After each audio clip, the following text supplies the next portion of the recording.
오늘은 세 번째 날입니다. 지금부터 시작할게요.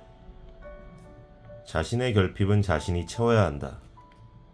저 이제부터 엄마한테 효도 안 하기로 했어요. 병원을 찾은 50대 현은 씨는 어려서 아버지가 돌아가신 후 자식을 돌보지 않고 친척 집에 내팽개친 어머니에게 성인이 된 후 지금까지 온갖 효도를 다하고 살았다. 자신은 보스옷을 입으면서 어머니에게는 계절마다 브랜드 옷을 사드리고 어머니를 모시고 적어도 1년에 한 번은 동해로, 제주도로 여행을 간다. 그러다 최근에 현은 씨는 어릴 적 외갓집에서 지낼 때 외삼촌에게 폭행당했던 일을 어머니에게 처음으로 고백했다. 그런데 그 얘기를 들은 어머니는 자기더러 어쩌란 거냐며 오히려 화를 냈다. 그저 위로와 공감의 말을 원했던 현은 씨는 마음이 차갑게 식었다. 그때부터는 어머니와 해마다 가던 여행을 그만두었고 병원에도 모시고 가지 않으며 명절에만 형식적으로 얼굴을 비춘다. 어릴 적부터 마음이 허했어요. 엄마라는 존재가 뭔지 모르겠어요. 남들은 엄마를 생각하면 마음이 따뜻하고 포근해진다고 하는데 저는 그런 것이 없어요. 열심히 노력하면 저도 마음이 따뜻한 엄마를 가질 수 있을 거라 생각했어요.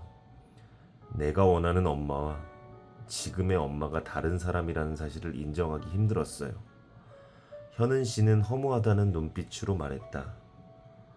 현은 씨가 효도를 그만둔 이유.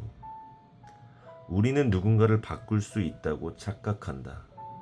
잘못된 길을 가는 타인을 구원할 수 있다고 착각하는 구원자 환상은 연인 사이에서 흔하다.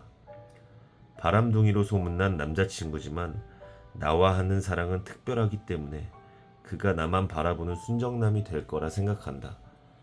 나쁜 남자를 구원하는 마돈나이자 그를 유혹하는 판무파탈이라고 스스로 생각한다. 가족 사이에서도 이런 구원자 환상은 흔하다. 나를 사랑해주지 않는 엄마에게 사랑을 갈구하면서 내가 노력하면 엄마가 다정해질 거라고 기대한다. 자기 인생의 많은 시간과 노력을 타인을 변화시키고 성장시키겠다며 사용한다. 실제로 바람둥이를 순정남으로 이기적인 부모를 헌신적인 부모로 바꾸는 데 성공했다면 진정한 능력자다. 나 하나도 바뀌기도 어려운데 타인을 변화시켰으니 말이다. 그러나 그 정도 능력자는 찾아보기 힘들다. 타인을 변화시키려 노력 중인 사람만 있으며 타인을 바꾸는데 성공했다는 결과를 보여주는 사람은 별로 없다. 구원자 환상이 있는 사람에게는 타인에 대해 자신이 기대하고 원하는 어떤 표상이 있다. 현은 씨에게는 엄마라는 존재에 대해 현실적이지 않은 이상적인 표상이 있다.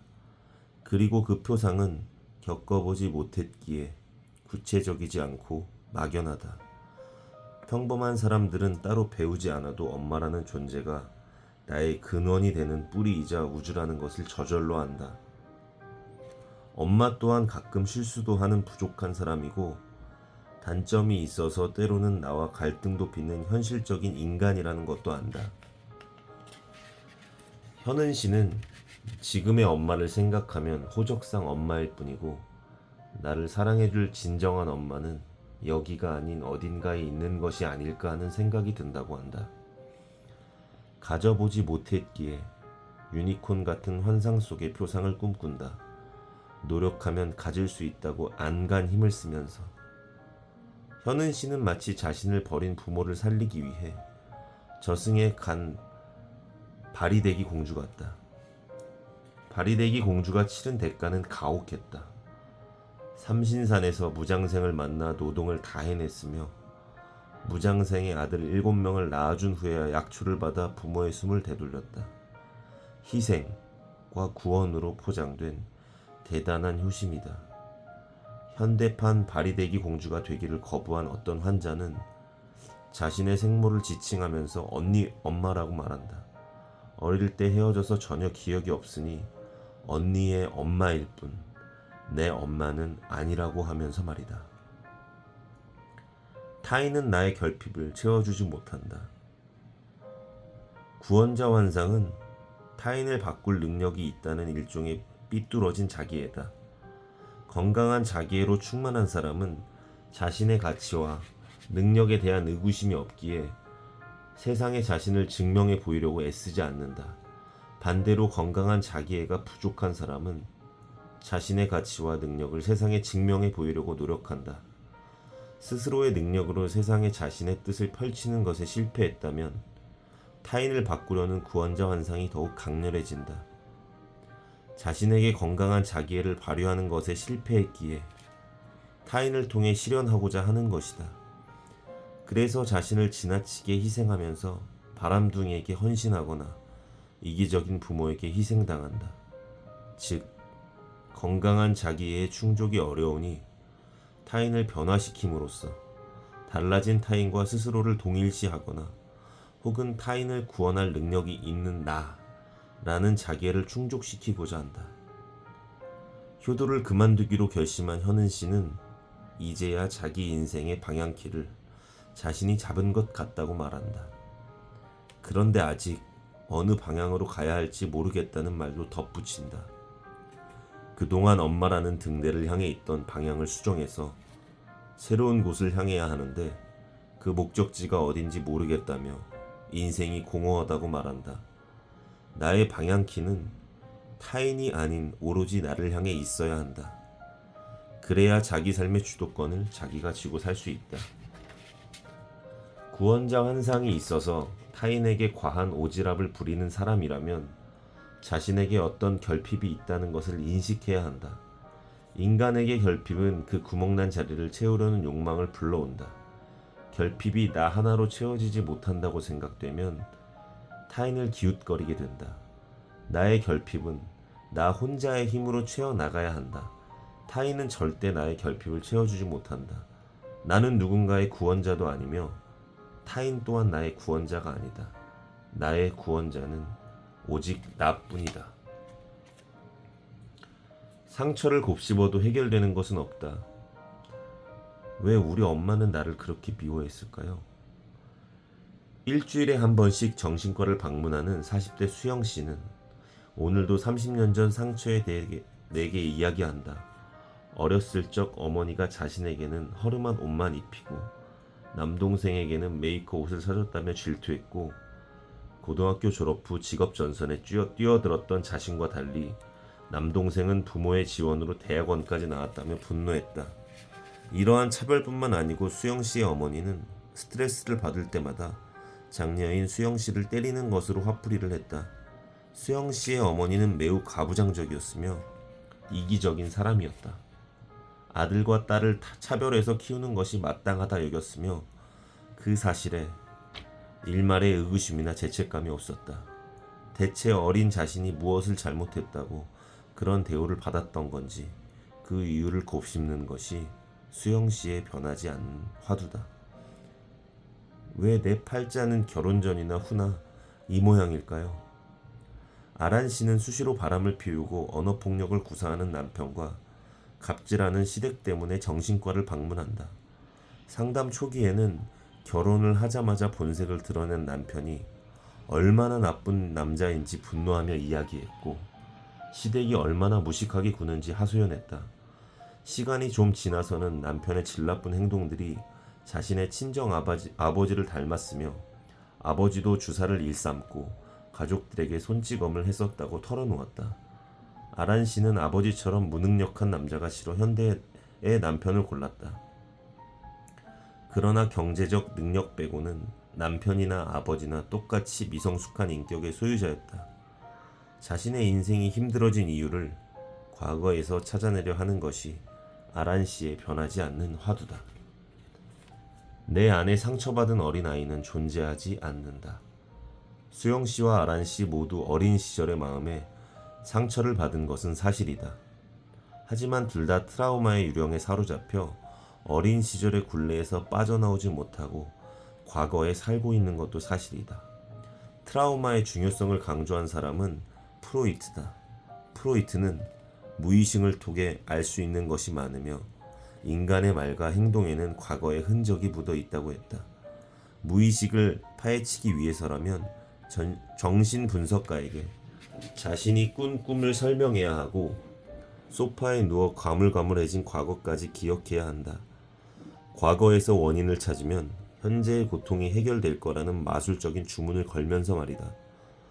어린 시절에 받은 상처 때문에 성인기의 고통을 겪는 것이므로 자기 안에 어린아이를 위로하자는 내면 아이 이론도 프로이트의 주장에 힘을 보탰다. 그러나 내가 진료실에서 많은 환자를 만나보니 프로이트의 의견은 인간 심리를 분석하려는 시도로서 역사적인 의미가 있고 수많은 문화에 영향을 끼친 건 사실이지만 현대사회에서 절대 진리는 아니다.